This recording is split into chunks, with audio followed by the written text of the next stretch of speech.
শুভ সংবাদ, মিলনের সংবাদ। সুখপুর ঢাকা কলোনি কালীতলা মন্দির প্রাঙ্গণে আগামীকাল শ্রী শ্রী রক্ষাকালী মায়ের পুজো এবং পুজো অন্তে বৈকাল 4 ঘটিকা হইতে খিচুড়ি প্রসাদ বিতরণ করা হবে। বুধবার সুখপুর ঢাকা কলোনি কালীতলা মন্দির প্রাঙ্গণে অনুষ্ঠিত হতে চলেছে সামাজিক অস্তিত্বের যাত্রা পাড়া। আজকে বাবার ফাঁসির দিন, আজকে বাবার ফাঁসির দিন। উক্ত যাত্রা অনুষ্ঠানে আপনাদের উপস্থিতি ও সহানুভূতি আমরা একান্ত ভাবে কামনা করি।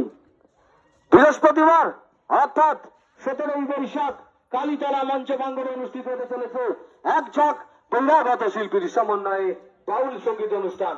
উক্ত অনুষ্ঠানে আপনাদের উপস্থিতি ও সহানুভূতি আমরা একান্ত ভাবে কামনা করি। 18 বৈশাখ অর্থাৎ বিদায় রজনীতে কালীতলা মঞ্চ প্রাঙ্গণে অনুষ্ঠিত হতে চলেছে প্রেক্ষান সাঙ্গামাল। উক্ত অনুষ্ঠানে আপনাদের উপস্থিতি ও সহানুভূতি আমরা একান্ত ভাবে কামনা করি।